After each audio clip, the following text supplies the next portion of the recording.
벌써 끝내자. 13년째 휠체어를 타고 있는 남편이 벚꽃이 만발한 공원에서 나에게 조용히 말을 걸어왔다. 남편의 얼굴에서 피와 머리카락이 천천히 떨어지는 것을 볼 수 있습니다. 남편의 주름은 보이지 않았습니다. 그의 눈은 불안으로 흔들리고 있었다. 무슨 말을 하는 거야? 나의 갑작스러운 말에 남편은 휠체어에 앉아 양손으로 무릎 의자를 꽉 잡았다 있습니다. 불과 몇 분 전에 평온했던 시간이 거짓말처럼 느껴졌다. 바라보다 벚꽃이 활짝 피었습니다. 날씨도 좋고 꽃 구경하기에도 딱 좋아요. 피곤하겠네요. 조금 우리 쉴까? 남편은 휠체어에서 몸을 기울여 활짝 웃는 얼굴로 벚꽃나무 가지를 가리키고 있었습니다. 눈꼬리 깊은 곳날을 올려다보는 남편의 표정에는 다정함이 가득하다. 남편이 우리를 벚꽃 보러 가자고 초대했어요. 평소라면 마음을 사로잡을 만큼 풍경이 너무 아름답습니다. 그런데 마음이 변하는 것 같았습니다. 무슨 일이에요? 남편의 질문에 나는 걱정스러운 표정으로 대답을 하지 못했다. 남편의 의심 차라리 여기 오지 않았더라면? 좋았을 텐데 하는 생각에 잠시 울고 싶은 마음이 들었습니다. 우분이 됩니다. 유명한 벚꽃 명소에는 아름다운 계절을 즐기려는 사람들로 붐볐습니다. 사진을 찍는 오토야코 아이들의 큰 웃음소리가 귀에 쏙쏙 들어옵니다. 그래도 그것은 나를 움직이지 않습니다. 내 손은 남편의 휠체어를 천천히 밀고 있습니다. 춥지 않았는데도 살짝 떨리고 땀이 났습니다. 지난 13년 동안 저는 남편을 휠체어에서 구출하기 위해 열심히 노력했습니다. 나는 집에서 일하고 아침부터 밤까지 남편을 돌봅니다. 나의 시간과 산비록 남편을 지치게 하는 그녀가 그렇게 할 수 있었던 것은 오직 남편을 향한 사랑 때문이었습니다. 그런데 최근에 알게 됐어요. 내 눈은 자연스럽게 남편의 무릎으로 향했다. 암소.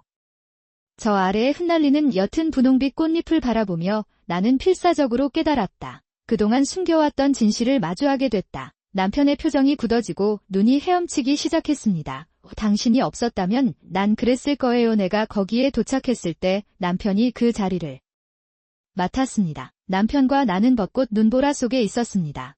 그들 사이에 무거운 침묵이 흘렀다. 지나가는 사람들은 남편이 휠체어에 앉아있고 내가 거기 서 있는 모습을 신기하게 쳐다봤다. 조금씩 손이 떨리고 가슴속으로는 나 자신을 자책하고 있는 것 같고 앞으로도 계속 쏟고 있을 것 같다. 서로를 향한 분노가 충돌했다. 꽃구경객들이 오가는 가운데 남편과 나의 비밀이 밝혀지려던 참이었다. 저는 58세 주부 호시노 요시코입니다. 그녀의 외아들 이쿠타로는 몇 년 전 결혼해 집을 떠났고 현재는 2살 위의 남편 슈와 결혼하고 있다. 나는 두 사람과 함께 살고 있습니다. 남편은 13년 전 교통사고를 당해 하체에 큰 손상을 입었고 아직도 휠체어를 타고 다닙니다. 그것을 사용하지 않고는 살 수 없습니다. 걷기가 불편한 남편을 위해 13년째 행사를 진행하고 있습니다. 현재 그녀는 비교적 평화로운 삶을 살고 있지만 사고 직후 남편은 큰 충격을 받았습니다. 말로 표현할 수 없는 고난을 겪었습니다. 언제나 자랑스러운 사람이었던 남편은 자기가 집안의 원동력이라고 생각했습니다. 나는 가족을 부양하고 있다는 느낌을 강하게 받았습니다. 그래서 일도 못하고 수입도 없자 그 자존심이 상했습니다. 그러자 그는 나를 공격하기 시작했습니다. 그는 원래 고인이 된 부모로부터 하우스 오브 스타어즈의 수장 역할을 하도록 엄격한 훈련을 받았습니다. 그 생각에 너무 얽매여서 나는 수입을 모두 잃었습니다. 남편은 내가 자주 가는 곳이었다. 그래서 남편이 나에게 장애연금이나 교통사고 보상금 액수에 대해 얘기하지 않는지도 모르겠다. 나는 원하지 않았습니다. 사고가 나기 전부터 남편은 최소한의 생활비만 주었습니다. 글쎄요. 저는 항상 가족의 재정을 보충하기 위해 정규직 직원으로 일해왔습니다. 그러나 남편이 사고를 당한 뒤 생활비마저 그녀에게 넘겨졌다. 왜냐하면 그들은 더 이상 나를 위해 그런 일을 하지 않기 때문입니다. 가게의 재정이 점점 어려워졌습니다. 더 이상 참을 수가 없어서 남편에게 얘기했더니 남편이 너무 약해졌어요. 그런 다음 그는 이렇게 말했습니다. 나를 더욱 비참하게 만들려고 하는 겁니까? 당신은 정말 끔찍한 여자예요. 들어보세요. 이제부터 남자의 수입에 간섭하지 마세요. 소리를 지르고 나서 나는 더 이상 남편과 재정 문제에 관해 상의할 수 없었습니다. 그런데 제가 이런 어려움에 처했을 때 도움을 준 것은 이제 막 사회생활을 시작한 아들이었습니다. 남편이 사고를 당했을 당시 아직 고등학생이던 아들은 대학 진학을 포기하고 고등학교 졸업을 결심했습니다. 그들은 동시에 일할 것이라고 말했습니다. 이제 직장인이 된 아들의 도움으로 남편의 직장이 취소된 동안 나는 재택근무를 할 수 있게 됐다. 나는 이것을 하고 있었다. 아들은 결혼한 뒤 나에게 같이 살자고 여러 번 요청했다. 그러나 나는 양심과 아들의 아내와 함께 살았던 쓰라린 기억을 가지고 있습니다. 나는 아들을 잃고 싶지 않았기 때문에 나와 함께 살자는 아들의 제안을 계속 거부했습니다. 그랬다. 게다가 동거가 시작되자 아들의 아내인 유키에는 남편의 석방을 요구할 수밖에 없었다. 물어봐야 할 수도 있습니다. 하지만 젊은 여성들에게 그런 어려움을 주고 싶지 않았습니다. 지금도 아들이 저에게 경제적 지원을 해주고 있어요. 게다가 유키코의 부모는 매우 엄격한 사람이고 특히 그녀의 아버지는 공개적인 모습을 특별히 걱정하는 사람이다. 배려심이 많고 작은 일에도 가혹한 의견을 내는 사람이다. 그러므로 유키코가 남편의 간병을 도와야 하는 상황을 만든다면 나는 그들이 뭐라고 말할지 두려웠다. 유키코는 아버지의 의견을 따르는 경향이 있었기 때문에 이 문제라면 아들과의 결혼 생활에 균열이 나타나는 것은 참을 수 없는 일이다. 이러한 상황에서 저는 더 이상 아들과 그의 아내에게 폐를 끼칠 수는 없다고 판단했습니다. 왜 그는 동거를 단호히 거부하는 걸까? 게다가 남편은 사고 전 만성고혈압과 당뇨병을 앓았고 저는 수년간 약을 복용해왔습니다. 관리하고 있었습니다. 남편은 약 먹는 것을 잊어버리고 스스로를 돌볼 수 없게 되었고 약을 먹지 않으면 건강이 급격히 나빠졌습니다. 나는 남편의 건강을 유지하기 위해 끊임없이 남편의 건강을 모니터링하고 있었습니다. 게다가 남편과 함께 사는 것이 정신적으로 더 좋습니다. 위안이 되는 부분도 있었습니다. 그런데 최근 들어 그런 생활 방식이 조금 불편해지기 시작했어요. 처음에는 정말 작은 일이었지만 남편은 잠시 동안 휠체어에서 내려 스스로 잠자리에 들 수 있었습니다. 으로 이전한 것 같았습니다. 다음 순간 남편이 균형을 잃고 넘어지려고 하는 바람에 남편을 붙잡았습니다. 그를 지지하면서 내가 실수했다는 생각이 들었다. 그런데 또 어느 날 남편은 목욕을 하다가 화장실에서 혼자 일어서려고 했습니다. 그 순간 나는 남편에게 스스로 일어설 수 있을 것 같다고 소리치지 않을 수 없었다. 남편은 씁쓸한 표정을 지으며 재활의 결과라고 설명했다. 그래도 남편의 행동을 보고 놀라기보다는 기뻤습니다. 재활이 성공적으로 이루어지고 남편이 걸을 수 있게 된다면 나는 아무것도 행복하지 않습니다. 나는 항상 남편에 대해 깊은 사랑을 갖고 있었기 때문에 남편의 설명에 대해 한 번도 의문을 제기한 적이 없습니다. 나는 그렇게 믿었습니다. 남편은 저를 잘 챙겨줘서 늘 고마워하고 때로는 흥정도 하기도 해요. 내가 너에게 줄게. 그리고 남편이 병원에 가면 가족 물리치료사가 데리러 오니까 그 시간이에요. 하지만 직장에 가서 업무 회의를 할 수는 있습니다. 사실 저는 남편의 주치의로부터 부족 물리치료사를 소개받았습니다. 담당 의사는 남편의 동급생이고 우리는 40년 넘게 알고 지내왔습니다. 그렇기 때문에 그녀는 남편의 재활에 더욱 신경을 써야 할 것이다. 전에 한 번 의사가 나를 돌봐줬기 때문이라는 말을 들었습니다. 무슨 일이 일어났습니다. 그러던 중 나의 의심을 더욱 증폭시키는 일이 발생한다. 남편이 재활원에 간 다음 날 친구가 갑자기 전화를 걸어 이렇게 말했습니다. 노다, 남편분이 재활에서 효과를 보고 계시는 것 같아요.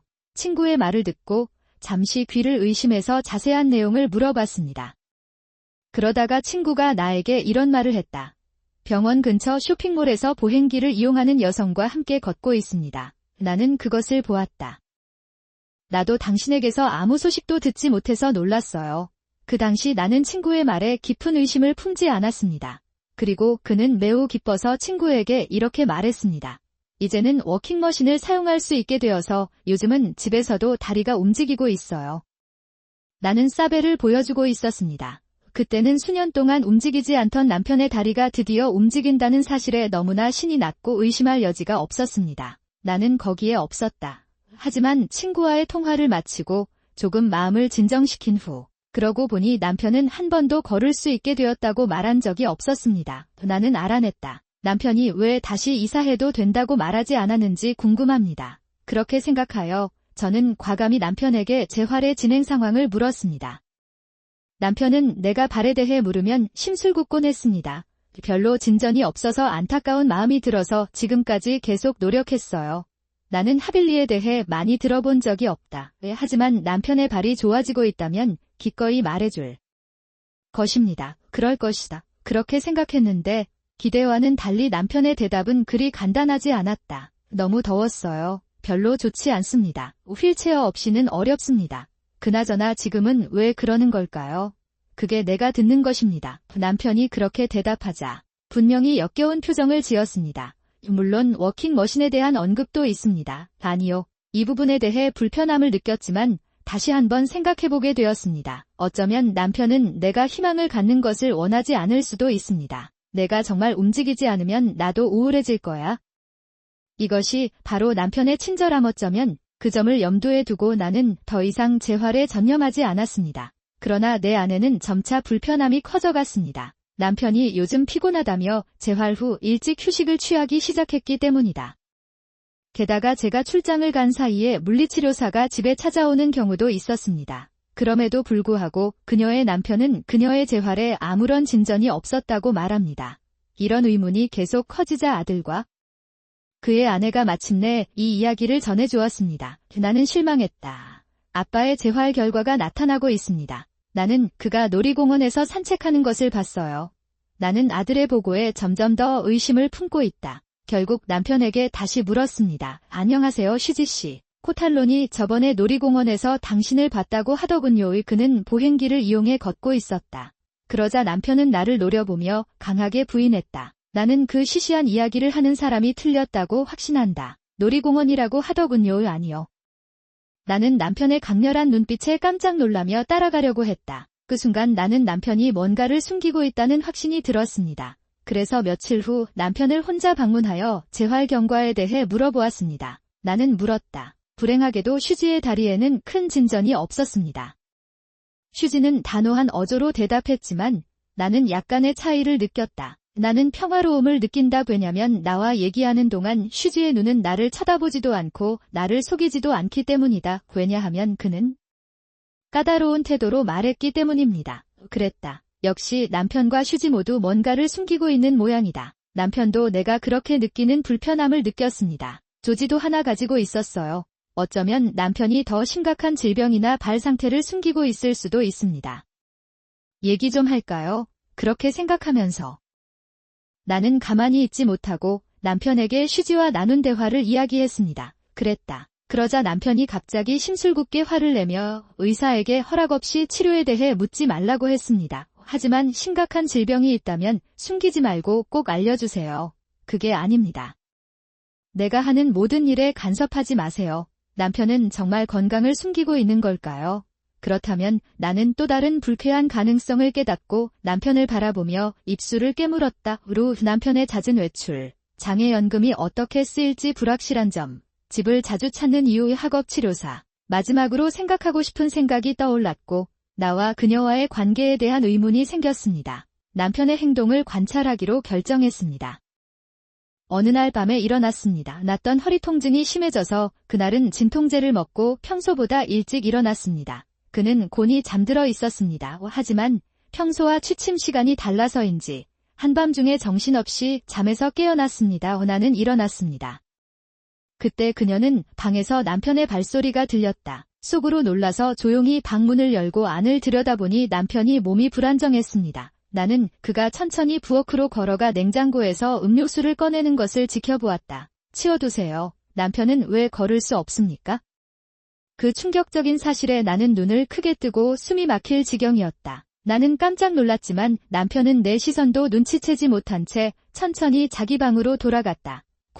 나는 말을 잇지 못하고 그 자리에 서서 상황을 지켜보고 있었다. 할 말이 있어요. 그런데 남편이 알면 큰 소란이 일어날 것 같아요. 그렇게 생각하다 보니 결국 아무 말도 하지 못하고 가버렸습니다. 역시 남편의 다리는 여전히 움직이고 있었습니다. 왜 지금까지 이것을 눈치채지 못했습니까? 혹시 남편의 남편도 이 사실을 알고 있는지 궁금합니다. 궁금한 게 많아서 당황스럽네요. 그래도 왠지 남편이 알면 안 좋을 것 같은 생각이 들었어요. 다음날 그녀는 남편의 행동을 더 면밀히 관찰하기 시작했습니다. 게다가 남편의 지갑도 몰래 확인해봤습니다. 너무 기뻐서 눈물이 났습니다. 활짝 웃는 얼굴로 너무 기뻐서 손자의 얼굴도 빨리 보고 싶어 하는 남편을 보니 그 사람과 나라는 걸 깨달았습니다. 내 삶에서 다시 희망을 가질 수 있을 것 같고 남편의 삶에서도 다시 희망을 가질 수 있을 것 같은 느낌이 듭니다. 나는 당분간 잊어버리기로 결심했다. 그런데 며칠 후 창백한 얼굴의 아들이 한 연구회사의 보고서를 가져와 충격에 빠뜨렸다. 그는 나에게 진실을 말했습니다. 엄마, 이건 최악의 결과예요. 결국 아버지는 자신을 물리치료사라고 부르는 젊은 여성을 자주 만났습니다. 우리는 만나고 있었습니다. 이 사진을 보세요. 아들이 나에게 준 많은 사진에는 팔짱을 끼고 걷고, 먹고, 쇼핑하는 모습이 담겨 있습니다. 핑을 즐기고 있는 모습이 선명하게 포착되었습니다. 그건 거짓말이에요. 아들의 이야기와 사진을 보고 깜짝 놀랐지만 여전히 진실이 바로 내 눈앞에 있다는 사실을 깨닫지 못했습니다. 나는 현실을 받아들일 수 없었다. 그 사람에게 뭔가 문제가 있는 게 틀림없어요. 치치 씨를 믿고 싶습니다. 나는 남편을 믿으려고 최선을 다해 변명을 중얼거리고 변명을 했습니다. 이 탈출을 말하다 아들은 그런 나의 모습을 보고 뭔가 고통스러운 듯 얼굴을 일그러뜨리며 계속해서 말을 이었다. 그는 분명히 다음과 같이 주장했습니다. 엄마, 기분은 이해합니다. 하지만 아빠에게 직접 확인해보세요. 먼 곳에서 그 목소리를 듣다 보니 마치 다다를 반죽하는 듯한 느낌이 들었다. 그는 고개를 저으며 재빠르게 말했다. 몇 가지 실수가 있는지 조금 더 살펴보겠습니다. 그러나 곧 결심을 하게 된 순간이 찾아왔습니다. 아들과 이야기를 나눈 다음 날 남편은 벚꽃을 보고 싶다며 나가자고 했습니다. 나는 별로 그럴 기분이 아니었지만 뭔가 말해주는 것 같다. 나는 남편의 위로하는 목소리로 벚꽃을 보러 가자는 초대를 받았고 상황이 바뀔지도 모른다는 생각에 남편을 데리고 갔습니다. 벚꽃놀이로 향했습니다. 집 근처에는 가지런히 늘어선 벚꽃나무 산책로가 있어서 남편과 함께 여유롭게 산책을 하고 있어요. 그는 휠체어를 밀며 걷고 있었다. 벚꽃이 활짝 피었고 많은 벚꽃 구경꾼들이 나무 아래 앉아 시트를 끌어당기고 우리처럼 돌아다니고 있었다. 성게꽃을 감상하며 여유롭게 산책하며 꽃놀이를 즐깁니다. 활짝 핀 벚꽃의 모습은 마음을 사로잡을 만큼 아름다운 광경임에도 불구하고 안타까운 느낌을 줍니다. 내 마음이 무겁다 그러나 남편은 내 속마음을 모르고 천천히 벚꽃길을 둘러보았습니다. 그런데 그분은 나에게 이런 감사의 말씀을 하셨습니다. 항상 미안해요. 에츠코가 이렇게 나를 데리고 나가서 보살펴주니까 나도 마찬가지다. 벚꽃놀이를 즐기실 수 있습니다. 그런데 벚꽃이 활짝 피었습니다. 게다가 날씨도 좋고 꽃 구경하기 딱 좋은 날이에요. 활짝 핀 벚꽃길 사이로 남편의 부드러운 목소리가 기분 좋게 울려 퍼집니다. 예전의 나였다면 남편의 말이 그는 분명 행복감을 느꼈을 것입니다. 그러나 지금 내 마음속에는 남편에 대한 어둡고 무거운 의심이 소용돌이치고 있습니다. 평소 남편은 내가 조용히 대화를 즐기는 모습에 의아한 표정을 지었다. 그것은 나를 향해 오고 있다. 남편이 무슨 일이냐고 물어보는데 나는 대답을 못해요. 남편은 저를 걱정스러운 눈빛으로 바라보았고 차라리 여기 오지 않는 것이 좋겠다는 생각이 잠시 들었습니다. 타노모토, 울고 싶은 기분이 들어요. 괜찮으세요? 남편의 말에 나는 막연하게 고개를 끄덕였다. 그렇다면 그 사람은 내가 말을 많이 하지 않고 마음이 마음에 없는 것을 이상하게 여겼을 것이다. 그는 걱정스러운 어조로 나에게 이렇게 말했다. 많이 걸어 피곤하셨나 봐요. 우리 좀 쉴까? 남편은 벚꽃길 끝에 있는 찻집을 가리키며 말했습니다. 그는 나에게 휴식을 취하라고 요청합니다. 나는 다시 막연하게 고개를 끄덕이고 떨어지는 벚꽃잎을 눈으로 따라갔다. 옅은 분홍색의 것이 떨어져서 퍼덕거리더니 남편의 무릎에 부딪혔습니다. 그것이 떨어지는 것을 본 순간 내 마음에는 충격이 흘렀다. 움직이지 않아야 할 남편의 다리가 당신을 가난에서 빼앗고 있다는 것을 알았습니까? 라다. 벚꽃 명함에는 아름다운 계절을 즐기려는 사람들의 모습이 가득했습니다. 지나가는 사람들의 목소리가 귓가에 울려 퍼지지만 마음을 움직이지는 않습니다. 오히려 남편의 휠체어를 천천히 밀자 차갑지도 않은 내 손이 아릿하게 느껴졌다. 나는 떨린다. 함께 사는 사람들의 분주함은 멀게만 느껴졌다.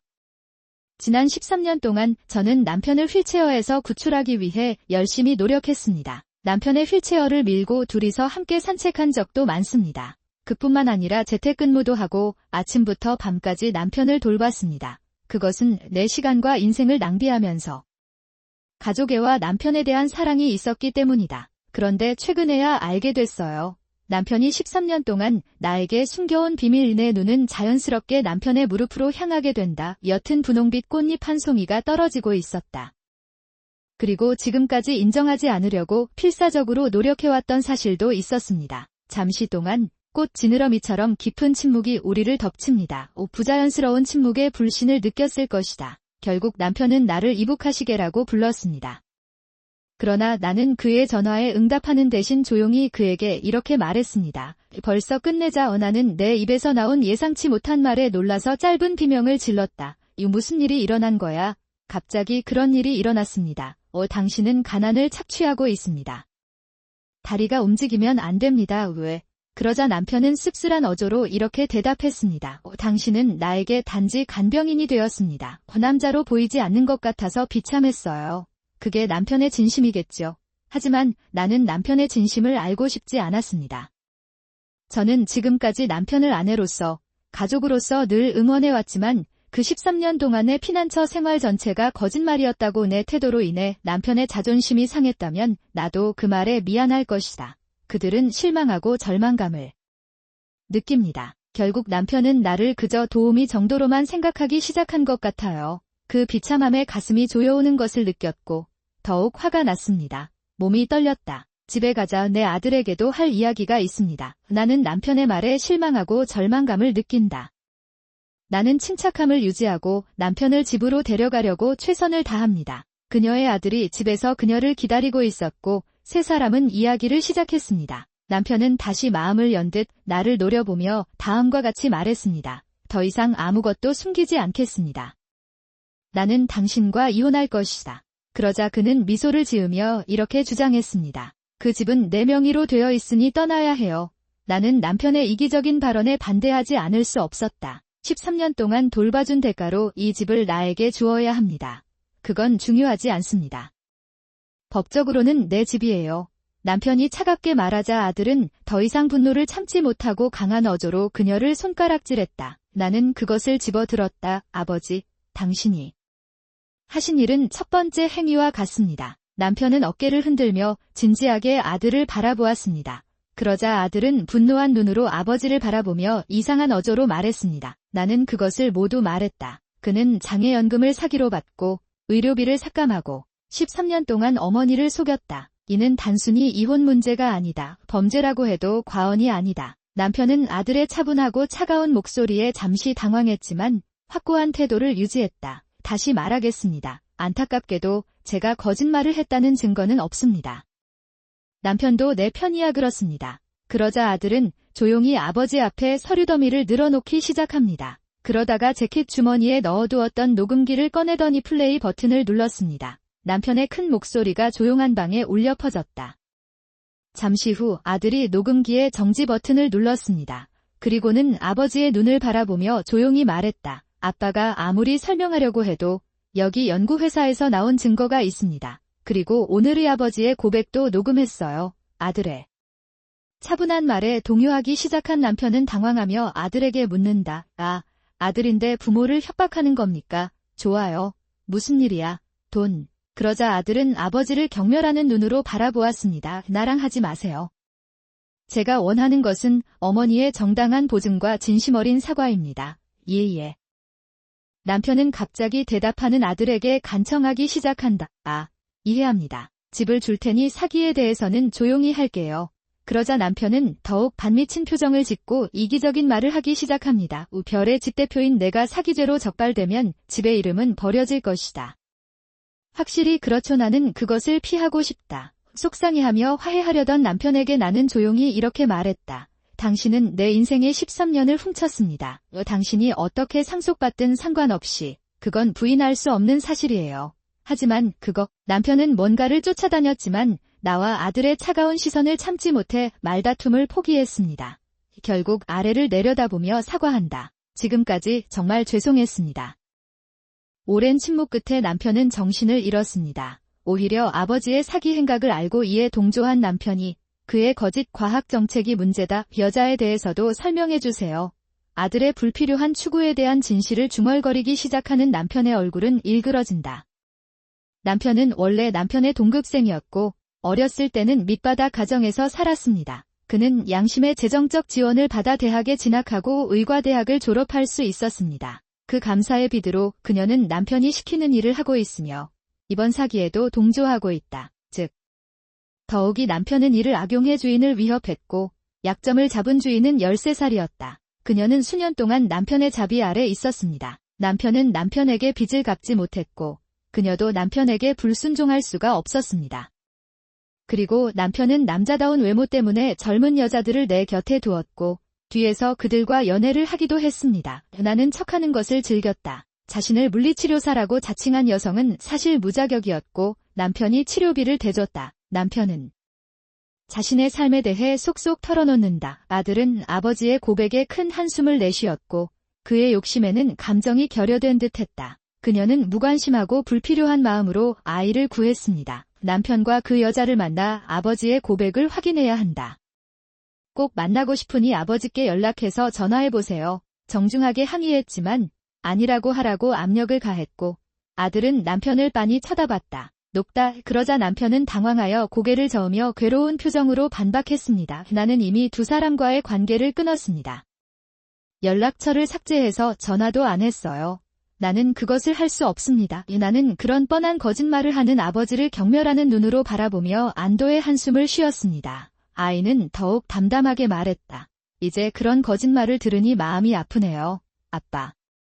나는 이미 당신에 대해 모든 것을 조사했습니다. 미나미입니다. 변명은 필요 없으니 지금 바로 전화 주세요. 남편은 언제나 막강한 아들에게 사임하지 않을 수 없습니다. 아무 대답도 못하는 아버지에게 아들은 나에게 조용한 목소리로 최후 통첩을 했다. 아빠, 경찰에 모든 것을 신고하시겠습니까? 아니면 솔직한 대화를 나누고 해결책을 찾으시겠습니까? 함께 고민해보시거나 선택해주세요. 방은 침묵으로 가득 차 있습니다. 남편은 살짝 떨면서 고개를 숙였습니다.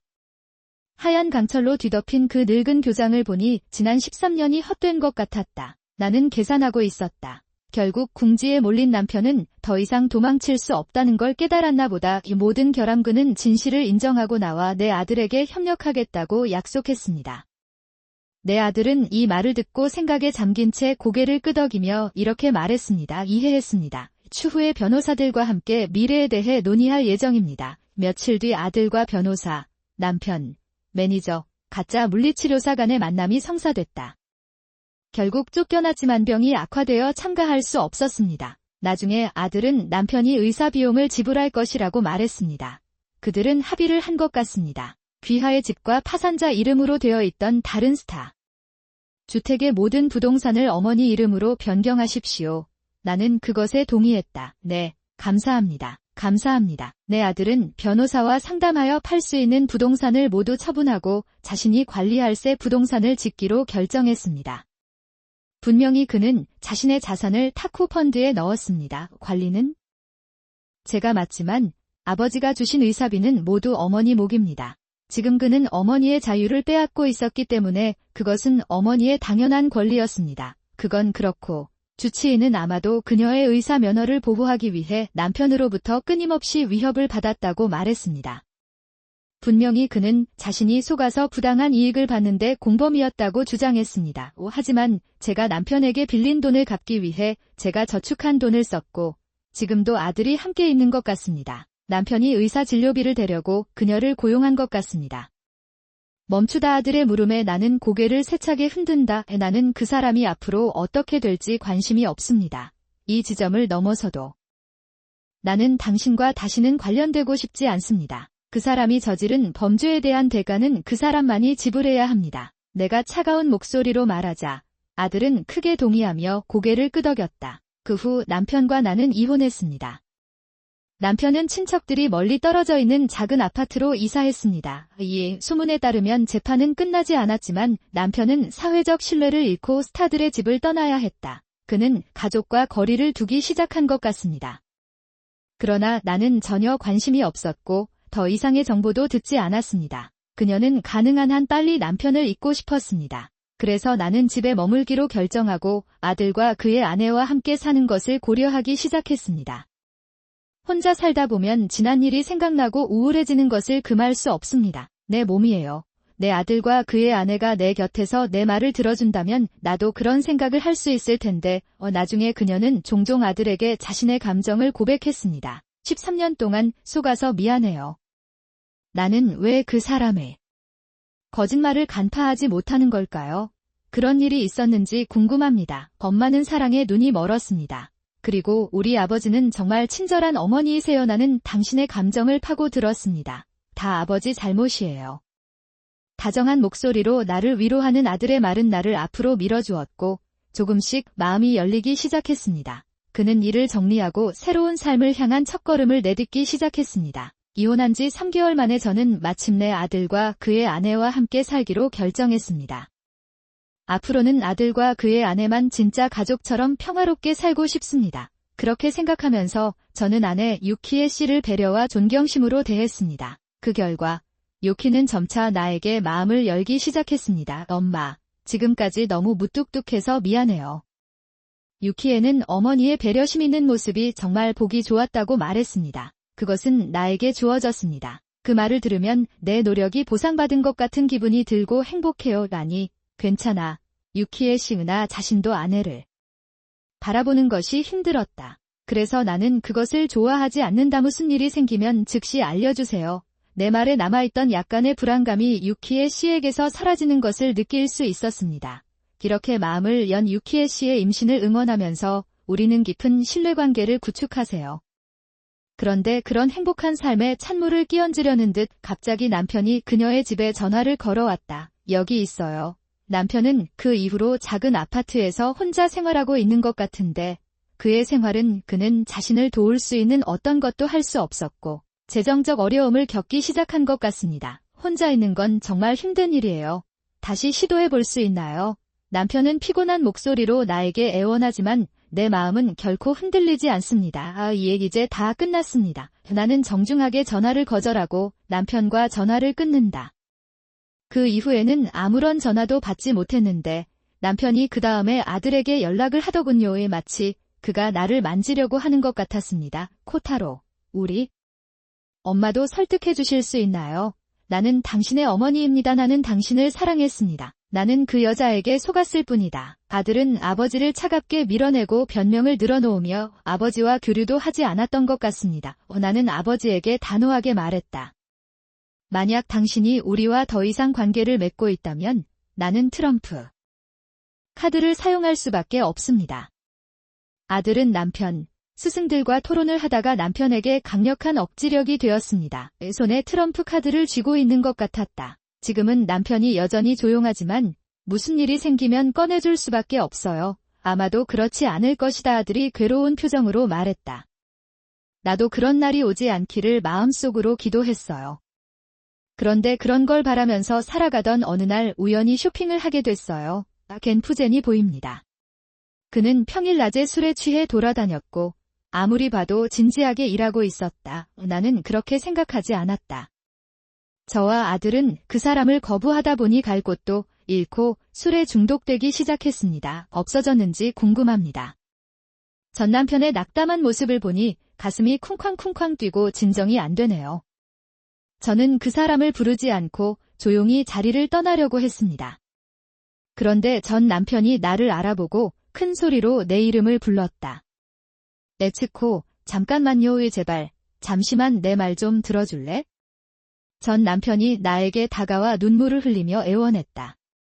뭔가 비슷해 보이나요?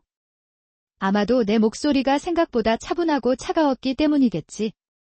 전 남편은 잠시 안도했지만 다음 순간 꼭 달라붙는 듯 나를 바라보며 눈물을 터뜨렸다. 그러나 그는 사과했다.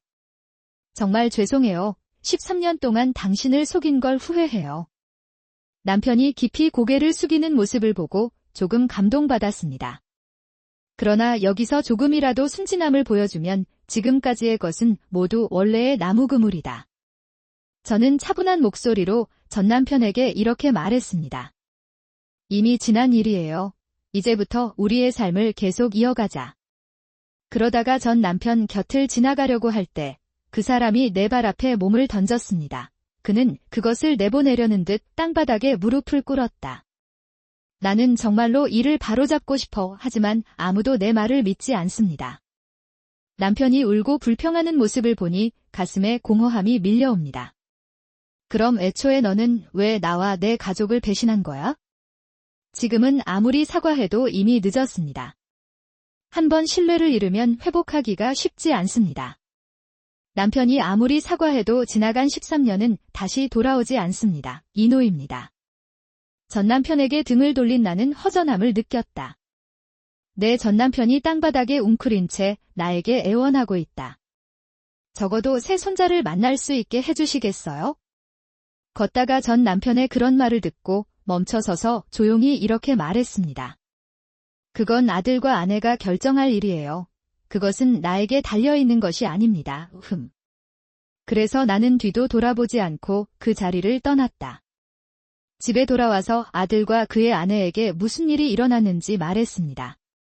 시끄러운 얼굴로 내 말을 듣고 있던 아들이 단호하게 말했다. 나는 당신이 아버지를 만나는 것을 원하지 않습니다. 유키에는 아들 옆에 서 있었고 아들은 즉각 대답하며 동의한다는 듯 깊게 고개를 끄덕였다. 엄마께는 죄송하지만 아이에게 안 좋은 영향을 미칠까 걱정됩니다. 아들의 거절로 잠시 엇갈린 감정을 느꼈지만 저는 아들과 아내의 의견을 존중하기로 즉시 마음을 바꿨습니다. 아마도 전 남편이 정말 안타까워했을 것 같아요. 그래도 내 아내는 아직 용서할 수 없는 마음이 남아 있었다. 그 후에도 전 남편이 몇 번 더 연락을 했으나 계속 거절했어요. 이러한 교류는 꽤 오랫동안 계속되었지만 결국 남편은 포기한 것 같았고 서로 연락도 끊겼어요. 몇 달 후 미스터 유키에는 무사히 건강하게 지내고 있는 어머니에게 말을 걸었습니다. 유키에가 무사히 건강한 남자아이를 낳았습니다. 아들과 나는 둘 다 기쁨으로 가득 차 있습니다. 이제 새로운 가족과 함께 앞으로 나아갈 수 있습니다. 처음으로 손자를 안으면서 진심으로 이런 생각을 했어요. 하염없이 눈물을 흘렸습니다. 딸과 남편이 온화한 눈빛으로 나를 바라보고 있다. 그러다가 유키의 씨가 퇴원하고 얼마 후 손자의 탄생을 축하하기 위해 집에서 파티를 열고 있었습니다. 유키의 부모님을 초대한 만찬객들은 나고야로 향한다. 그 평화로운 시간 동안 내 마음은 행복으로 가득 차 있었습니다. 그런데 유키의 씨 아버지의 말에 그곳의 분위기는 완전히 달라졌다. 생각해보니 고타로 군 아버지는 왜 안 계시나요? 저에게 이런 질문을 하신 시아버지의 말씀에 대한 답변 아들이 조금 창백한 얼굴로 대답합니다. 죄송합니다. 아버지. 아버지는 어머니와 이혼하고 이 집을 떠났습니다. 단단한 목소리로 대답하는 아들의 얼굴을 바라보며 유키의 아버지는 이렇게 주장합니다. 가족의 유대가 중요합니다. 손자에게도 할아버지가 둘 다 필요하다. 그러자 유키의 아버지는 생각에 잠긴 듯한 어조로 말을 이었다. 스타하우스의 원장이었던 인간, 현재 가족들로부터 대피했다는 소문이 돌았습니다. 사실이었습니다. 이런 일이 계속된다면 사회에 좋지 않을 것입니다. 고타로군, 다시 생각해보세요. 그리고 향후 가족 모임을 위해 유키에의 아버지는 유키에에게 전 남편을 초대하라고 강력히 권유하고 있습니다. 내심 침착하진 않았지만 아들과 그의 아내, 유키에의 부모님과의 관계에 대해 생각하기 나는 참으며 침묵을 지켰다. 기분이 좋아졌나 봐요. 아들은 시아버지를 상대로 이 문제에 대해 격렬하게 주장했습니다. 아버지는 가족을 배신했어요. 우리는 더 이상 서로 관계가 없습니다. 그러나 유키이에 씨의 아버지는 그 말을 이렇게 해석했습니다. 피는 물보다 진하. 고타로 군. 가족들도 잘못한 사람을 용서합니다. 좀 더 성숙해지시기 바랍니다. 엄격하고 위협적인 그의 의도를 거스르지 못하고 내 아들과 그의 아내, 그리고 나는 침묵했습니다. 당시 아들과 그의 아내와 나 아들과 그의 아내는 침묵했습니다. 다음, 손자의 신사참배는 이번이 처음입니다. 그때는 아버지께도 전화해보세요. 알겠습니다. 고타로 군.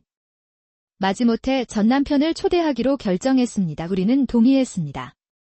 그리고 거기에서 전 남편은 가족 모임에 나갔습니다. 자주 참여하기로 했어요. 아쉬웠지만 지케아 아버지가 기분이 상하셨다면 다들과 그의 아내 사이에 불화가 생길까 두렵습니다. 저는 활동하지 않는 것에 반대할 수도 없습니다. 하지만 내 안에서 전 남편이 또 나를 속인다면 그 두려움이 나를 구해줬어요. 그러나 손자의 첫 참배에 참석한 전 남편의 태도, 지전과는 180도 달라졌습니다. 오랜만에 가족을 방문한 전 남편, 처음부터 끝까지 겸손한 태도를 유지한 남편, 특히 이케에 씨 부모님을 향해 특히 예의 바르게 행동했습니다. 그런 다음 그는 우리에게 깊이 절했습니다. 전 남편은 계속해서 감사의 마음을 표현했습니다. 손주 얼굴 좀 보여주세요. 감사합니다. 전 남편의 태도를 살펴보니 진짜 변한 걸까? 마음이 조금 움직인다. 그래도 그때마다 나는 그때 내 아이들에게 13년 동안 거짓말을 했다고 생각했어요. 과거 전 남편과의 배신을 기억하며 믿고 싶어요. 그는 감정을 억눌렀다. 게다가 이후 만찬에서 전 남편은 겸손하면서도 분위기를 안정시키기 위해 일본식 기술을 사용합니다. 이케에 씨 부모님을 교환하게 했어요. 그때 미스터 아이키의 아버지는 기분이 좋았습니다. 그는 아들에게 말했습니다. 코타로, 내 아버지는 꽤 사람이시구나. 코타로, 과거에 실수한 적도 있지만 반성하는 것 같죠? 아들은 조금 불만스러운 표정을 지었지만 시아버지에 대한 존경심으로 침묵을 지킵니다. 이케아 아버지 기분이 좋아졌어요. 만찬이 끝나자 그는 우리에게 다음과 같이 선언했습니다. 미스터 위케 손주들의 행사에 계속 참여해주세요. 나도 당신과 더 많은 이야기를 나누고 싶습니다. 그 말은 전 남편이 눈물을 흘리며 고마운 마음을 전합니다. 그리고 집에 가는 길에 저를 돌아보시더라고요. 전 남편이 조용히 이렇게 말하더군요. 오늘 정말 감사했습니다. 손주들의 성장을 지켜볼 수 있다는 것, 지금 내 유일한 희망은 이것뿐이야. 그의 차분한 태도가 내 마음을 뭉클하게 만들었고 아무 말도 못하고 고개만 끄덕였습니다. 아무 대답도 할 수 없었습니다. 그때 나는 코타로, 이제 나에게로 내 발밑에서 무언가가 천천히 다가오는 것 같은 느낌이 듭니다. 말로 표현할 수 없는 위화감을 느꼈습니다. 그 후 전 남편이 정기적으로 손자를 만나러 오기 시작했습니다. 매번. 유키야 부모님도 함께 계셨습니다. 나고야 가족과 함께 시간을 보내고 있습니다. 전 남편이 손자를 향한 사랑을 드러냈다. 선물을 가져왔다. 적극적으로 참여해왔습니다. 그런 표정으로 불편함을 지울 수는 없었지만 그런 마음은 알 수가 없어요. 유키의 부모님 점점. 그는 무모한 행동을 하기 시작했습니다. 이렇게 멋진 사람과 헤어진다는 게 믿기지 않아요. 데치코 씨의 판단은 좀 혐오스럽지 않았나 싶습니다. 맞아요. 솔직히 이혼한 것도 아쉬웠던 것 같아요. 코시코 씨, 좀 더 해봐야지. 나쁜 짓을 해야지. 날 비난하는 경우가 많다. 유키의 부모님의 태도, 마음이 너무 아프네요. 유키 씨 저를 그런 눈빛으로 부모님과의 관계를 회복하려고 노력하지만 딜이 잘 안 풀릴 것 같았어요. 유키의 친절함, 손자를 생각하면 견딜 수밖에 없다. 그러면 가족의 화합이 이루어질 수 있다면 나는 말을 삼키며 하루를 보냈다. 이런 때에는 전 남편이 이런 부탁을 해요. 인근 신사에서 유명한 축제가 열립니다. 저는 손자들을 그곳에 데려오고 싶습니다. 저희와 함께 하시겠습니까? 현지에서는 유명한 축제입니다. 그 제안에 유키의 부모님은 기꺼이 동의합니다. 아들과 아내는 처음에는 꺼려했지만 결국 나는 마지못해 양성애자가 되었다. 그리고 축제 당일 활기찬 축제 산책, 전 남편이 두 번째 생일에 손주에게 장난감을 사줬습니다. 차 한 대가 떨어졌어요. 정말 좋아해요. 전 남편의 성공을 보며 복잡한 감정이 든다. 지난 몇 년간 남편의 행동을 오랫동안 지켜봐왔는데 진심으로 개종한 것 같았습니다. 결국 나는 가타쿠나이기 때문이다. 좀 더 적응하도록 노력해야 할 것 같다. 아무도 없다고 생각하며 중얼거린 전 남편의 진심, 이런 걸 물어보게 됐어요. 결국 전 남편의 마음은 전혀 변하지 않았습니다. 나는 떨리는 다리를 간신히 움직여 조용히 그 자리를 떠났다. 강한 의욕과 숨가쁨으로 어지러움을 느끼면서 드디어 집에 돌아왔을 때 다들은 우울한 눈으로 나를 바라보았다. 엄마, 무슨 일이에요? 당신은 창백해 보입니다. 코타로, 들어봐 실제로. 나는 이전에 들어본 적이 없는 모든 것을 아들에게 말했습니다. 그러다가 내 말을 듣자 아들은 갑자기 얼굴이 어두워졌습니다. 그건 사실이지만 부모님과의 관계를 생각해보면 지금은 아빠를 없앨 수 없어요. 이런 걱정을 하다 보니 아들은 더욱 걱정이 됩니다. 아버지가 말씀하신 것에 대한 증거가 없다면 결혼 부모와의 관계를 고려 아버지가 말씀하신 것에 대한 증거가 없다면 당신은 내 말을 믿지 못할 수도 있습니다. 아들의 곤란한 말투에 내 마음은 점점 절망으로 가득 차게 됩니다. 13년 동안 배신당하고 속은 것처럼 또 그 사람에게 속을 것 같은 생각이 너무 무서워요. 아들에게 눈물을 흘리며 고백했을 때 아들이 내 등을 토닥여준다. 그는 더 나은 방법을 생각해내려고 나를 위로한다. 그런데 그날 밤 너무 많이 자고 있는 사이 갑자기 손님이 나타났다. 이미 늦은 밤이 된 시각에 초인종이 울렸을 때 나는 믿을 수 없었다. 문 밖에서 전 남편의 목소리가 들렸다. 조금 괜찮을지 궁금해요. 부디 에치코와 너랑 얘기하고 싶은데 미친 짓이야. 정말 죄송해요. 내가 침묵할 때 전 남편이 좀 더 침울한 어조로 나에게 말한다. 오늘 축제 정말 즐거웠어요. 다시 가족처럼 여러분과 함께 시간을 보낼 수 있어서 행복했습니다. 전 남편에게 그 말을 들었을 때 실제로는 다른 생각을 하고 있는데도 혼잣말을 합니다.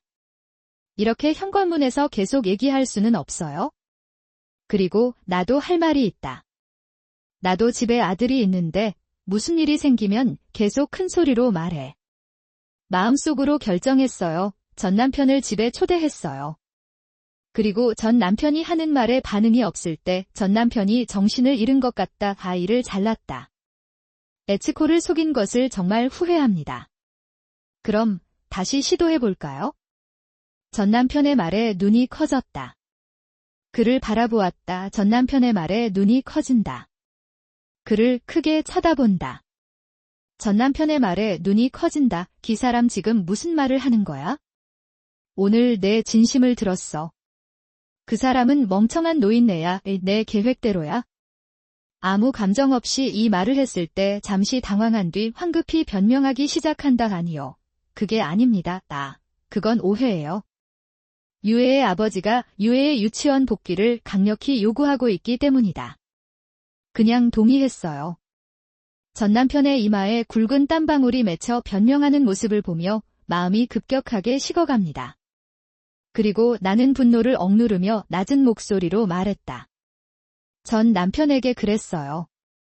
그만하면 다시는 나를 속이려고 하지 마세요. 날카롭게 노려보며 거부하는 목소리로 날 노려보며 거절하는 말을 하는 나를 보며 전 남편의 표정이 갑자기 바뀌었습니다. 너는 항상 내 앞을 가로막는다. 아내의 부모님과 사이가 좋은 것은 알지만 게다가 나는 단지 손자와 함께 시간을 보내고 싶을 뿐이에요. 방해하지 마세요. 낮고 위협적인 어조로 전 남편이 저를 욕해요. 역시 내 전 남편은 그 사람은 오랫동안 나를 걱정했어요. 그렇게 생각하신다면 지금까지의 불편함은 영원히 사라졌습니다. 또 거짓말을 해도 목적이 뭐예요? 이 질문을 차분하게 물었을 때 전 남편이 마음속에 숨겨두었던 진심을 드디어 고백했습니다. 스타하우스의 당주로서 나는 손자를 키울 권리가 있다. 사실 저는 이미 아들과 아내를 설득한 적이 있었습니다. 손주들의 공동 양육권을 위해 아내의 부모님을 모시고 일하고 있습니다. 그들은 이미 내 편이에요. 증명해보세요. 반항적으로 노려보는 전 남편을 향해 절망감 떨리는 목소리로 반대한다. 절대 그런 일이 일어나도록 놔두지 않겠습니다. 아들과 아내에게 다 말할 겁니다. 그때 전 남편이 코웃음을 친다. 그는 편안한 표정으로 나를 내려다보았다. 당신은 무엇을 할 수 있나요? 아내의 부모님은 많은 힘을 가지고 계십니다. 코타로도 저항하지 못할 것이다. 게다가 아들에게 말했는데도 증거가 없어요. 아무 말도 안 하면 그냥 물싸움이 될 뿐입니다. 그리고 내 전남편 더욱 사악한 미소를 지으며 자신감 있게 말을 이어갔다. 게다가 자네 아버지는 존경심을 무엇보다 중요하게 여기시는 분이에요. 가정 해체로 인해 겉으로는 젊고 싶겠지?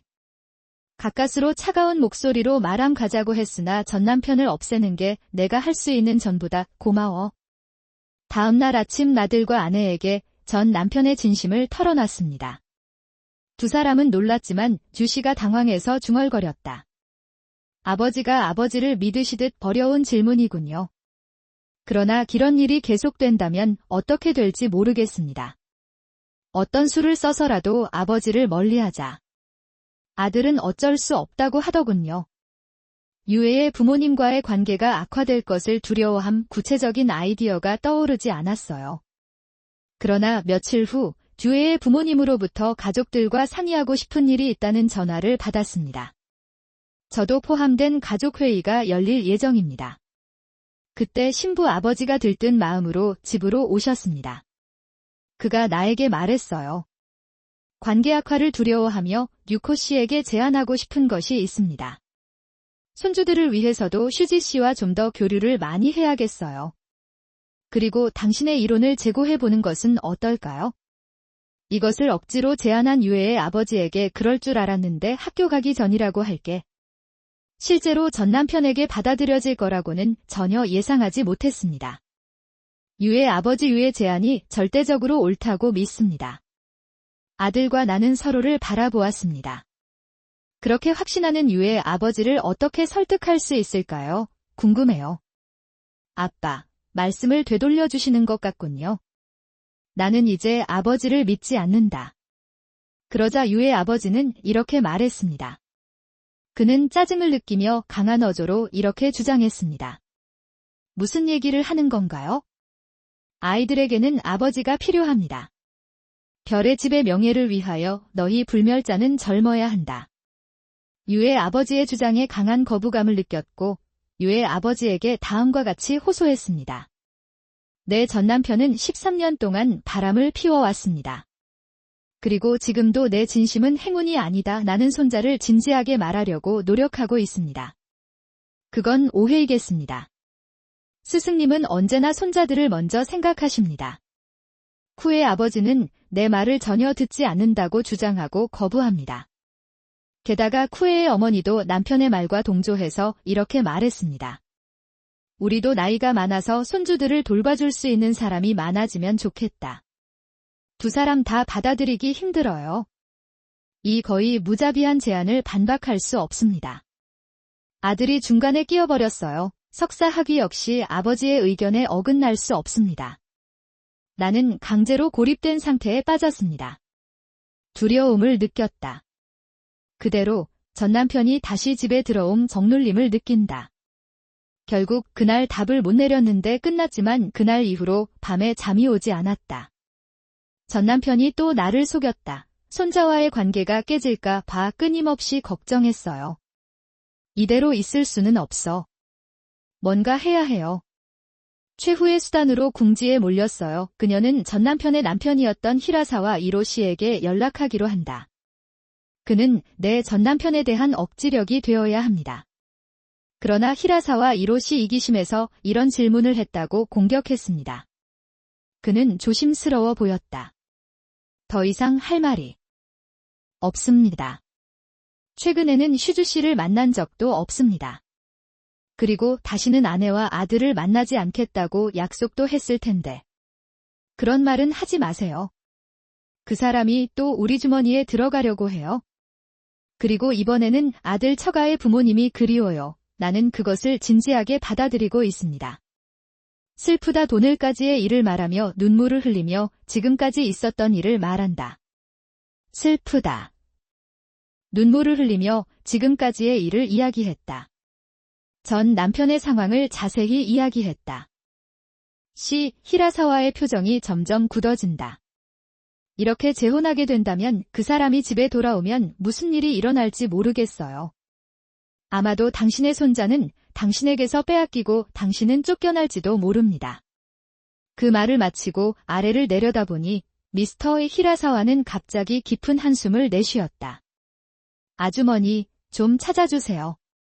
협조를 못해서 미안해요.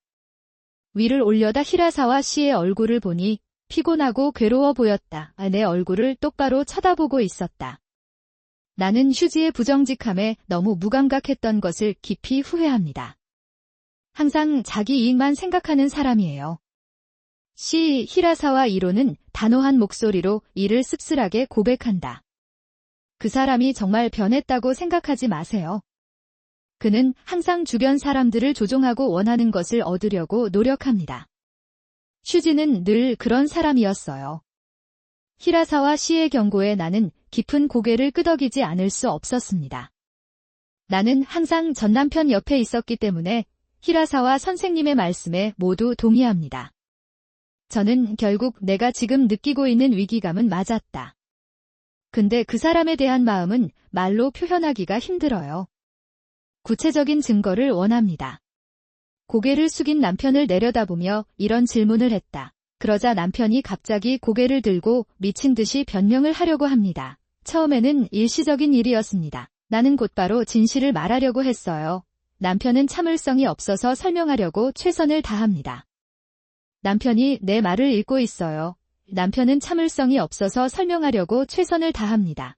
교통사고 이후 실제로 큰 부상자는 없었다. 그래도 그녀를 보살피는 데는 1년 이상이 걸린다. 그만큼 그녀의 부모는 그녀를 경멸하는 눈초리로 보지 않는다는 뜻이다. 그것은 고통스러웠다. 결국 남편은 점점 일할 의욕을 잃어가고 그에게 보상을 위한 부탁의 편지가 보내진다. 그게 내가 예상했던 거야. 장애수당을 계속 받아야겠다는 생각이 들었습니다. 즉, 남편은 장애가 있는 불쌍한 사람인 척합니다. 나는 내 주변 사람들, 특히 나와 내 양심으로부터 동정심과 위대함을 이끌어내고 싶었습니다. 사실 그녀의 의로운 양심은 아들이 걷지 못하는 것을 불편하게 여기고 남편이 죽을 때까지 보살폈습니다. 그는 계속해서 미소를 지었다. 그리고 그러한 정의감에 부응하여 그녀의 남편은 걷지 못하더라도 명예롭게 스타하우스의 가장이 될 수 있었다. 계속해서 행동하는 모습을 보여주세요. 그는 칭찬을 받고 있었습니다. 그런데 오늘까지 나는 남편을 전당포처럼 이용하고 보살펴왔습니다. 내 삶은 어떤가요? 그럴 것 같아요. 헛되이 남편에게 묻습니다. 내가 13년 동안 계속 거짓말을 한 이유는 나를 사랑하지 않았기 때문이다. 내가 당신의 생계를 책임지는 사람이라고 항상 생각했나요? 나의 조용한 목소리에 남편이 다시 물었다. 그러자 그는 나에게 변명을 중얼거렸다. 나는 당신에게 감사합니다. 하지만 일을 하지 않아도 여전히 남자로서의 자존심은 남아있습니다. 있었다. 그 나약한 목소리가 내 마음을 점점 더 차갑게 만든다. 기학사 여성인 하루나 씨와는 어떤 관계인가요? 남편은 차갑게 묻는 내 말에 한동안 침묵을 지켰다. 결국 침묵을 참지 못한 채 남편이 마침내 입을 열었다. 하루나도 살펴보셨나요? 나는 그녀와 연애 관계를 가지고 있습니다. 남편이 이 말을 고백했을 때 나는 마치 머리 위로 찬물을 끼얹은 듯한 느낌을 받았습니다. 나는 충격을 받았고 고통스러웠다. 그러다가 마침내 남편에게 입을 벌리고 이런 질문을 할 수 있었습니다. 왜 나는 더 이상 가족의 일원이 아니나요? 나는 묻는 듯 위를 올려다본다. 그리고 난 변명의 여지가 없어 이렇게 변명을 하게 되었습니다. 하지만 청구한 사고 보상금이 반환될 가능성은 낮아 보인다. 모든 연금 및 저축 다 써버려서 정말 아무것도 없어요. 질문이 없습니다. 아들은 이렇게 힘찬 어조로 고백하는 남편을 놀란 눈으로 바라보며 이렇게 말했습니다. 나는 질문을 했다. 정말 그런 변명이 통할 거라고 생각하시나요? 게다가 변호사는 자신이 사기에 연루됐을 가능성도 있다고 지적했다. 학업치료사 역시 문제의 심각성을 이해하고 남편에게서 받은 돈의 일부를 돌려주기로 합의했다. 그 후 아버지는 어떻게 될지 모르겠습니다. 어머니는 아버지의 운명을 알고 계십니다. 원하시나요? 그리고 별의 집의 수장이라는 자부심을 위해서 무엇이든 할 수 있는 사람이라고 자세히 적혀 있었습니다. 유이 아버지 문서를 읽은 후 침묵한다. 잠시 후 그는 마지못한 표정으로 고개를 끄덕였다. 역시 사실이라면 관리자는 믿을 수 없는 사람이다. 그 말에 아들의 얼굴이 조금 밝아졌습니다. 그러나 바람피운 상대의 아버지는 투덜대며 터무니없는 타협안을 생각해냈다.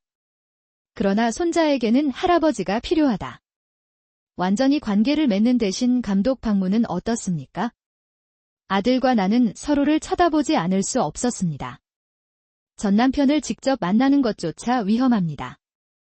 당시 내 아들은 라이브 스피드빔에서 벗어나세요 뉴스를 본다. 전 아티스트 드리번 비어 살런 오러자이너에 대한 입찰레 가제네렐릭스 CH 인자에 의해 생성 및 생성됨 세대 장어는 어떤 얼굴을 닮았나요? 토론이 본격화되었습니다. 갑자기 초인종이 울렸다. 기분이 좋지 않았음에도 불구하고 문을 열어보니 전 남편과 경찰관 2명이 있었습니다. 그는 서 있었다. 내가 멍하니 침묵하자 전 남편은 희미한 미소를 지으며 말했다. 이 집에는 내 물건이 있어요. 나는 그것을 얻으러 왔습니다. 주인에게 상황을 들었습니다. 내 소지품을 가져갈 때 아내가 함께 있기를 바랍니다. 예. 그리고 우리가 혼란스러워하는 사이 전 남편이 뻔뻔스럽게 집에 들어왔습니다. 전 남편은 츠카사와 함께 손자의 방으로 향했다. 여기에 내 시계가 있어야 해요. 나는 말하고 검색을 시작합니다. 그만해요. 아빠오 그런 건 없습니다. 아들이 항의하자 전 남편은 뭔가에 홀린 듯 강하게 말했다. 그래서 나는 주장했다. 거짓말하지 마세요. 나는 손자에게 중요한 것을 주었다. 분명 여기에 있을 거예요. 경찰은 남편을 꾸짖으며 우리를 돌아보며 남편은 자신이 무엇을 하고 있는지 전혀 모른다고 말했습니다. 그는 그것이 물인지 묻습니다. 혼란스러운 가운데 아들은 경찰의 설명을 열심히 하고 있었습니다. 나는 내 전 남편이 손자의 침대에 다가가 그것을 만지는 것을 보았습니다. 그냥 거기에 뭔가를 넣은 것 같습니다. 도대체 슈지는 무엇을 하려는 걸까? 유키에의 창백한 얼굴의 아버지는 투덜거리며 아들을 불렀다. 당신이 이러니 안타깝습니다. 분우가 틀렸어요. 슈지가 이런 짓을 할 거라고는 상상도 못했어요. 이는 엄연한 범죄 행위입니다. 그것은 용납되지 않습니다. 그렇게 말하면서 유키에의 아버지는 그녀를 격려했다. 다음날 상황은 예상치 못한 방향으로 흘러간다. 이른 아침, 갑자기 집에 전화가 걸려왔는데 마침 전날 밤에 묵고 있던 유키에였다. 아버지가 전화를 받으셨어요. 아마 그 사람은 내가 당장 전화를 이어받기를 바랐던 것 같아요. 그러나 상대방의 목소리가 전 남편의 목소리라는 것을 깨달은 유키에의 아버지는 전화를 끊었습니다. 나는 상대방이 말을 하기를 조용히 기다렸다. 그러다가 전화를 알아채고 옷을 갈아입으려고 했을 때 조용히 그 사람이 내게 다가오는 것을 보았습니다. 그는 손가락을 입술에 갖다 댔다. 그때 전화 반대편에서 전 남편의 목소리가 들립니다. 안녕하세요. 에츠코인가요? 왜 침묵합니까? 나는 이미 당신의 행동을 알고 있습니다. 은의 속임수를 눈치채셨나? 봐요. 나는 항상 당신을 지켜보고 있어요. 무슨 얘기를 하는 건가요? 기믹이 뭔가요? 유키의 아버지는 이를 모른 척하며 전 남편에게 묻는다. 잠시 침묵이 흐른 뒤 다시 전 남편의 분노한 목소리가 들렸다. 무엇? 녹음 못 들었어. 멍청한 노인 아직 눈치채지 못하셨나요? 그들의 대화를 듣던 중 문득 전 남편이 자신의 본성을 드러냈다는 사실을 깨달았습니다. 나는 매우 놀랐다. 유키의 아버지는 전 남편의 진심을 듣고 놀라기보다 화가 났다. 무엇을 하고 싶나요? 사람들의 집을 도청하는 일은 스타하우스의 투혼에 의해 이루어집니다. 그렇습니까? 그것은 무엇입니까? 운우가 당신을 너무 평가한 것 같군요. 내 집 근처에도 절대 오지 하지 마십시오. 유키의 아버지는 매우 약해져서 부탁으로 경고했지만 전 남편은 웃으며 말했다. 그는 나에게 그렇게 하라고 말했습니다. 다른 사람이 당신에게 그런 말을 할 이유가 없습니다. 나는 별의 집의 투혼이다. 손자 사실검이 선언을 합니다. 그리고 그 말을 끝으로 전화는 종료된다. 비로소 유키의 아버지는 유키의 전 남편의 본성을 완전히 이해하였고 나와 내 아들에게 전적으로 헌신하였다. 그는 협력하겠다고 약속했습니다. 나는 슈지의 본성을 몰랐다. 나는 틀렸다. 코시코씨, 당신은 돌이킬 수 없는 결정을 내리려고 합니다. 그랬다. 정말 죄송해요, 유키에. 아버지가 나에게 사과했고 나는 묵묵히 고개를 숙였다. 아들은 사건에 관해 경찰에 상담한 뒤 아버지의 도청과 협박을 신고했다. 그럴게요. 하지만 경찰은 증거가 있으면 조치할 수 있다고 하는데 통화 내용은 녹취되지 않아 난처하다 어려운 상황이었습니다. 이때 전 남편이 현역으로 복무하고 있다는 사실을 알게 됐다. 원래 전 남편은 법을 조금이라도 어기면 감옥에 간다는 걸 알았어야 했어요. 그러나 손자에 대한 집착과 나에 대한 복수심에 냉정을 잃은 것 같다. 어쩌면 전 남편이 가지고 있던 외로움과 소외감이 이런 어리석은 행동을 하게 만든 것은 아닐까 설정되었을 수도 있습니다. 하지만 그렇다고 해서 범죄를 저지르는 것이 괜찮다는 뜻은 아닙니다. 그러다가 며칠 후 다시 전 남편이 그녀의 집에 들이닥쳤고 그녀는 마침내 선을 넘었습니다. 그는 문 앞에 서서 손자를 만나자고 큰 소리로 요구했지만 우리가 문을 열지 않고 거절했습니다. 이번에는 온 힘을 다해 문을 두드리며 소란을 피우기 시작했습니다. 별의 지피를 물려받은 아이를 만나지 못하게 하는 게 무슨 소용이 있겠는가. 나는 너 때문에 전부야기를 잃었다. 적어도 내 손자는 내 것입니다. 에치코, 너만 아니었다면 모든 게 괜찮을 텐데. 결국 그런 위협적인 말을 한 사람은 전 남편이었습니다. 그리고 이 모든 것은 아들이 현관문에 설치한 녹화 카메라로 완벽하게 녹화되었습니다. 다시. 이후 결국 전 남편은 손자의 방은 물론 집 전체를 수색했다. 우리가 할 수 있는 일은 경찰 뒤에서 지켜보는 것뿐이었다. 마침내 자신을 찾았는지 묻는 경찰관의 목소리에 이끌려 전 남편은 이렇게 말했습니다. 나는 큰 소리로 말했다. 결국 못 찾았어요. 여러분 중 한 명이 그것을 숨겼나 봐요. 오늘은 포기했지만 나는 다시 올 것이다. 그렇게 말한 뒤 전 남편은 경찰과 함께 떠나고 남은 우리 둘은 서로 얼굴을 향해 폭행을 가한다. 미루겠습니다. 특히 유키에의 부모님은 무슨 말이라도 하고 싶은 듯 놀란 표정으로 우리를 바라보았다. 그때 문득 예전 남편의 수상한 움직임이 생각나서 손자의 방을 확인해 보았습니다. 나는 그것을 보았다. 마치 베개 밑에 손을 넣고 있는 것 같았다. 그렇게 생각하고 들여다보니 침대 베개 밑에서 작은 녹음기가 나오는 것을 발견했습니다. 노다 애나는 서둘러 목소리를 높여 아들을 불렀다. 내가 절망적으로 들렸던 걸까? 그럴 것이다. 내 아들뿐만 아니라 모두가 내 손자의 방에 모인다. 어머니에게 무슨 일이 일어났나요? 그녀의 목소리는 놀라웠습니다. 그런 것 같아요. 이것 좀 보세요. 나는 전 남편이 설치한 녹음기를 아들에게 건네준다. 그 사람은 우리 대화에 등장하려고 했어요. 내가 겁에 질려 일그러진 얼굴로 중얼거리자 아들은 화를 내며 곧바로 자신의 모습을 알렸다. 으로 분해되기 시작합니다. 아들의 손에 리코더가 고철로 변하는 모습을 보면서 남편의 일그러진 행동이 떠올랐습니다. 움직임에 앞서 아빠는 무슨 계획을 세우고 계시나요? 일본 경찰에 제출될 예정이다. 그 결과 전 남편은 악의적 협박 혐의로 집행유예가 취소됐고 전 남편은 구속 기소됐다. 분실되었습니다. 이후 재판에서 전 남편은 단지 손자를 보고 싶었을 뿐이라고 변명하지만 녹음기가 나타나자 그는 위협적인 행동을 한 것으로 밝혀져 징역형을 선고받았습니다. 스타 가문의 수장이라는 자부심을 무엇보다 소중히 여겼던 전 남편은 결국 감옥에 갇혔습니다. 그 결과 그들은 사회적 지위와 명예를 완전히 잃었습니다. 비리하여 감옥에 간 전 남편은 스타하우스에서 친척들로부터 완전히 고립되었고 감옥에서 석방된 후 그들은 또한 생계를 잃습니다. 호시 가문의 가장이 감옥에 간다는 사실은 그녀의 전 남편에게 가장 큰 굴욕이다. 그의 자존심은 완전히 산산조각이 났습니다. 반면에 전 남편이 투옥되었을 때는 이제 끝났다고 생각하며 안도의 눈물을 흘렸습니다. 그랬다. 유키의 부모님도 제게 사과하셨고 당신의 말을 믿지 못해 미안하다고 하셨습니다. 그 결과 무너질 것 같던 두 가족의 유대는 완전히 회복됐다. 나는 유키의 부모님과 아무런 다툼도 없고 앞으로도 가족처럼 함께 일할 것입니다. 나는 화가 났다. 나는 아들 가족과 함께 평화로운 시절로 돌아왔고 손자가 성장하는 모습을 즐겁게 지켜봤다. 새로운 삶을 시작해보세요. 13년 동안 거짓 속에 살았으나 이제는 진실 가운데 살 수 있게 되었습니다. 모든 제약에서 벗어나 재택근무뿐 아니라 쿠킹 클래스도 들을 수 있게 됐습니다. 이제는 여행 등 취미생활을 즐길 수 있게 되었습니다. 이제부터는 내 인생을 되찾는 것만 생각하겠다고 마음속으로 생각합니다. 그랬다. 그리고 첫눈에 아들뿐만 아니라 유키에도 시어머니, 며느리 이상의 친구가 되었다는 것을 깨달았습니다. 나는 당신에 대한 감정을 발전시켰습니다. 손자를 키우는 기쁨을 함께 나눕니다. 모든 일을 담당하던 아들이 나중에 이런 말을 했습니다. 전 남편의 주치의였던 히라사와 에이지가 의사 면허를 잃었지만 그는 자신의 죄를 인정하고 복지시설 자원봉사자로 새로운 삶을 시작했다. 보기에 더욱이 전염병 기간 동안 전 남편의 만성고혈압, 당뇨병 상태가 악화되어 건강 문제를 일으켰습니다. 그는 경찰의 후속 조치도 받지 못하고 교도소 내에서 제한적인 치료를 받을 수밖에 없다. 분명히 그렇지 않습니다.